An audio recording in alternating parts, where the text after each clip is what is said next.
नमस्कार दोस्तों, astro science में आपका स्वागत है। आज हम जन्म कुंडली विश्लेषण इस विषय पर चर्चा करने वाले हैं। तो आप ये वीडियो अंत तक देखिए, क्योंकि ज्योतिष में ग्रह, तारों, नक्षत्र, इनकी चाल और गति पर आधारित है। ये जो ज्योतिष है ये ग्रह, तारे, नक्षत्र की चाल और गति पर आधारित है। ज्योतिष 9 ग्रहों के 12 राशियों, 27 नक्षत्र और 12 भावों पर टिकी हुई है। ज्योतिष के मुख्य 2 भाग होते हैं, एक फलित और दूसरा गणित। तो गणित में समय और स्थान के अनुसार ग्रहों की स्थिति की गणना की जाती है, तो दूसरी ओर फलित में उन गणनाओं के आधार पर भविष्यफल बताया जाता है। ठीक है, तो आपके जो सामने जो ये कुंडली दिखाई दे रही है, इस कुंडली का विश्लेषण करेंगे आज हम। एक व्यक्ति ने हमसे संपर्क किया था, धनु लग्न की कुंडली है, तो हमने उनको कुंडली पूरी विश्लेषण करके बताई है, उसके उपाय भी बताए हैं। तो यहाँ पे हम सिर्फ विश्लेषण करेंगे।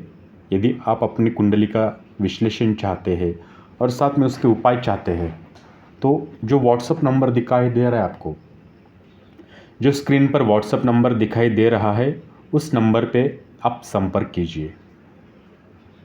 ठीक है, तो हम ये कुंडली विश्लेषण कर रहे हैं। अब आप ये वीडियो अंत तक देखिए। ये धनु लग्न की कुंडली है, जो कि लग्नेश बनते हैं बृहस्पति, जो कि सुख भाव में बृहस्पति की अपनी ही राशि में मीन में है। इस कुंडली की चंद्र राशि वृषभ है, सूर्य राशि कर्क है। तो आपकी कुंडली में मंगल का योग नहीं है, मैंने उनको बताया था, मैं यहाँ भी बता रहा हूँ। ये जो कुंडली है, यहाँ पे इस कुंडली में मंगल का योग नहीं है। बृहस्पति के लिए सूर्य, चंद्र, मंगल मित्र और बुध, शुक्र ये शत्रु है और शनि सम है। तो इस राशि में सप्तम भाव जो है, ठीक है, तो ये बुध इनका स्वामी, सप्तम भाव का स्वामी बुध है, तो ये बाधा कारक होता है इस कुंडली के लिए। तो जब जब दशा अंतरदशा आ जाएंगी बुध की, तब तब ये बाधा रुकावटें पैदा करेगा बुध ग्रह। तो सबसे प्रथम हम देखेंगे प्रथम भाव के बारे में। तो प्रथम भाव धनु राशि का है, स्वामी बनते हैं बृहस्पति। प्रथम भाव से क्या देखा जाता है?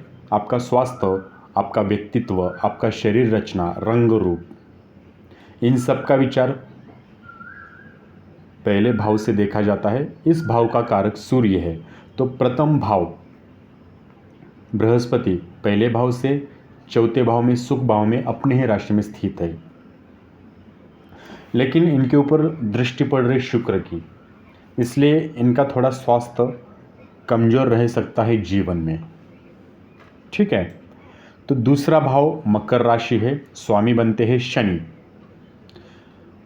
इस भाव का कारक गुरु है, तो दूसरे भाव से, द्वितीय भाव से व्यक्ति की संपत्ति, परिवार, धन यानी स्थायी धन, स्थायी संपत्ति, पैतृक संपत्ति, वाणी, दाई आँख, इन सब का विचार द्वितीय स्थान से देखा जाता है। साथ ही ठगना व जीवन साथियों के बीच हिंसा, इनका भी विचार द्वितीय स्थान से देखा जाता है। तो द्वितीय स्थान में शनि है, मतलब मकर राशि है, स्वामी बनते हैं शनि। शनि इस भाव में, धन भाव में अपने ही राशि में स्थित है, तो आर्थिक स्थिति में बहुत अच्छी तरह से सुधार आएगा, लेकिन काफ़ी संघर्ष करना पड़ेगा। संघर्ष करने के बाद ही आपके आर्थिक स्थिति में सुधार आएगा। संघर्ष इसलिए करना पड़ेगा क्योंकि सूर्य की 7वीं दृष्टि पड़ रही है, वो भी शत्रु दृष्टि,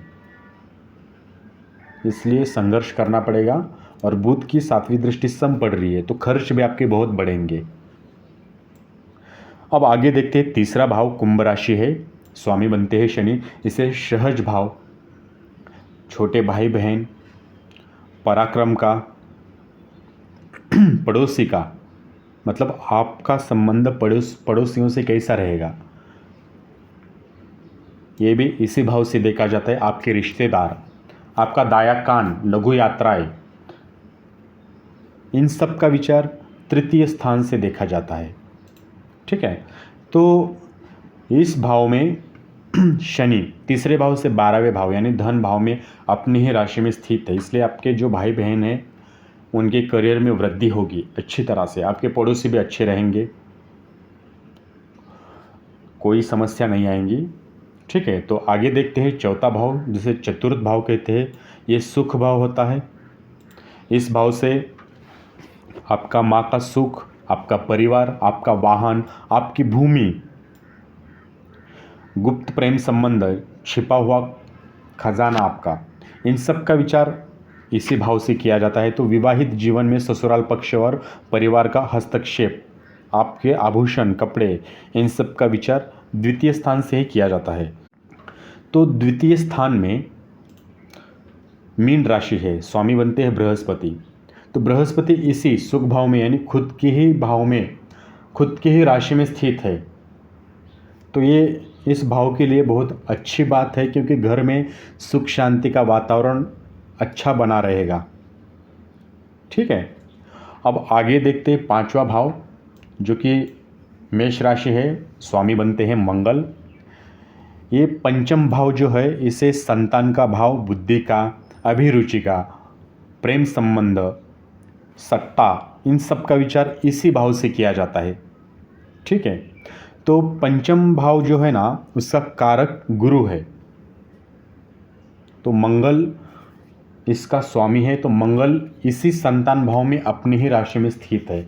तो मंगल यहाँ होने से आपके जो संतान है, संतान के साथ वैचारिक मतभेद होने की संभावना अधिक है। तो मैंने इनको जो उपाय बताए हैं वो करेंगे, क्योंकि मैं यहाँ पे तो उपाय नहीं बताऊँगा, ना ही राहु केतु के बारे में यहाँ पे बात करूँगा। बस यहाँ पे कुंडली के जो ग्रह है, 7 ग्रह, उनके बारे में ही बात करूँगा। उपाय उनको पर्सनली बताए हैं मैंने। यदि आप अपनी कुंडली परामर्श चाहते हैं तो हमसे संपर्क कर सकते हैं। आगे देखते हैं छठा भाव, राशि है वृषभ, स्वामी बनते हैं शुक्र। इसे शत्रु का भाव कहा जाता है। इसे ऋण, रोग, सेवा, संघर्ष और चिंता, इन सब का विचार इसी भाव से किया जाता है। तो शुक्र छठे भाव से दूसरे भाव में यानी जीवन साथी, मित्र राशि में स्थित है। तो अगर आपका वाद विवाद किसी से चल रहा है, आपका जो झगड़ा है वो कोर्ट कचहरी तक गया है, तो उसमें आपको छुटकारा मिलेगा। ठीक है, तो सप्तम भाव देखते हैं आगे, मिथुन राशि है, स्वामी बनते हैं बुध। तो सप्तम भाव से आपका वैवाहिक जीवन, पति पत्नी का व्यक्तित्व, आपके जीवन साथी के साथ रिश्ता कैसा रहेगा, आपकी काम शक्ति, यात्रा, कानून, जीवन के लिए खतरा, विदेशों में प्रभाव, प्रतिष्ठा, इन सब का विचार इसी भाव से किया जाता है। ठीक है, साथ में मूत्र रोग, इसका भी विचार इसी भाव से करते हैं, सप्तम भाव से। तो सप्तम भाव में मिथुन राशि है, स्वामी बनते हैं बुध। इस भाव का कारक शुक्र है। तो बुध 7वें भाव से दूसरे भाव यानी आयु भाव में शत्रु राशि में सूर्य के साथ स्थित है। तो 8वां भाव में होने के कारण जो आपका सप्तम भाव है और 10वां भाव, यहाँ पे कुछ ना कुछ कमी रहेगी। जैसे सप्तम भाव में आपके जो प्रेम और दाम्पत्य जीवन है, लड़ाई झगड़ा होता रहेगा। तो मैंने जो उपाय बताए हैं वो करना चाहिए आपको। आगे देखते हैं 8वां भाव जो कि कर्क राशि है, स्वामी बनते हैं चंद्र। इस भाव का कारक शनि है।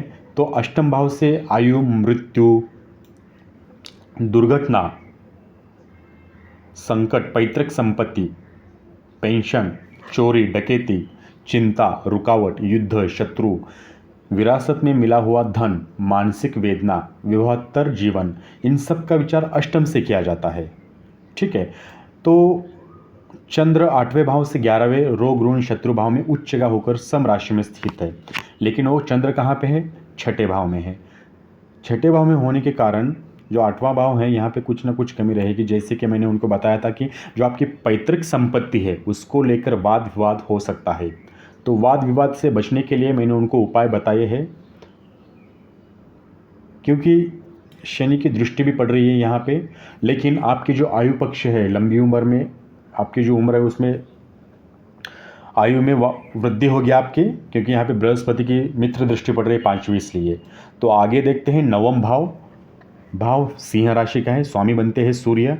नवम भाव आपके धर्म का, पिता का, गुरु का, भाग्य का, सौभाग्य का, चरित्र का, दादा दादी, लंबी यात्राएं, इन सब का विचार नवम भाव से तो किया जाता है। उच्च शिक्षा, पत्नी का छोटा भाई, भाई की पत्नी, तीर्थ यात्रा, दर्शन, इन सब का विचार नवम भाव से ही किया जाता है। तो नवम भाव में सिंह राशि है, इस भाव का कारक गुरु है, इनका स्वामी सूर्य है।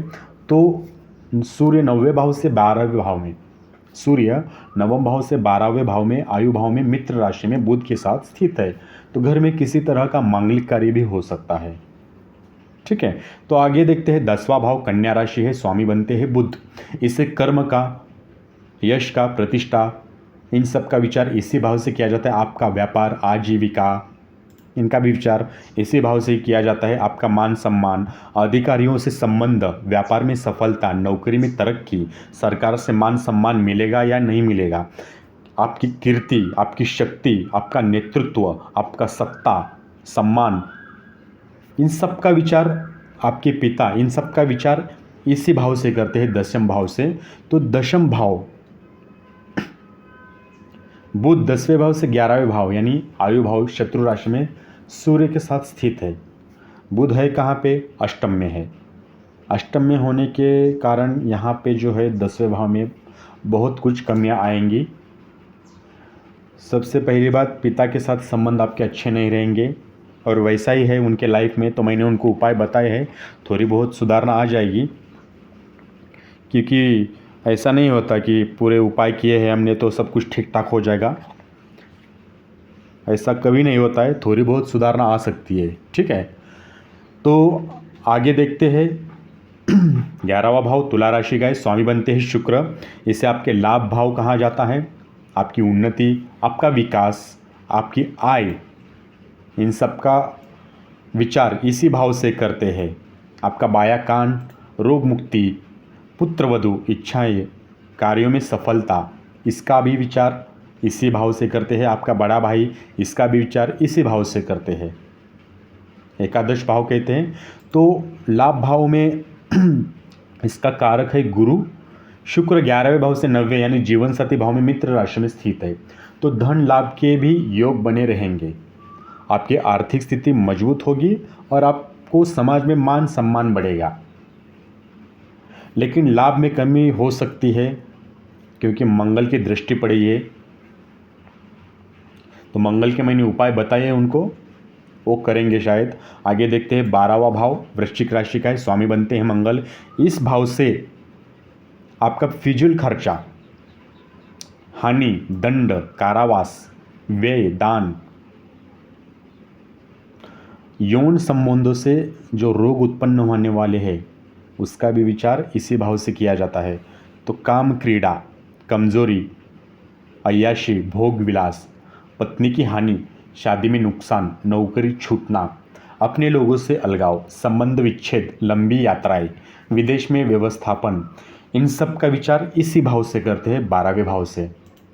ठीक है, तो द्वादश भाव वृश्चिक राशि है, स्वामी बनते हैं मंगल। इस भाव का कारक शनि है।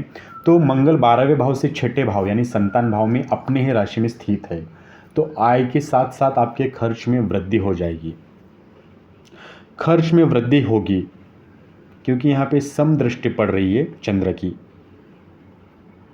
आपको बाहरी संबंधों से लाभ भी होगा क्योंकि बृहस्पति की भी दृष्टि पड़ रही है।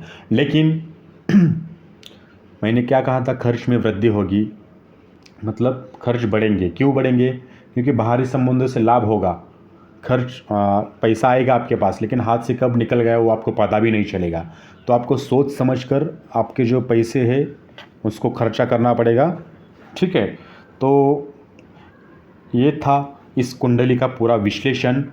तो मुझे उम्मीद है दोस्तों आपको ये पूरा विश्लेषण समझ में आ गया होगा। यदि आप अपनी कुंडली परामर्श चाहते हैं तो आप हमसे संपर्क कर सकते हैं। जो स्क्रीन पर नंबर दिखाई दे रहा है उस नंबर पर आप अपनी डिटेल्स भेज दीजिए। वीडियो देखने के लिए धन्यवाद। हो सके तो वीडियो को शेयर कीजिए। वीडियो देखने के लिए फिर से एक बार धन्यवाद। आपका दिन शुभ हो।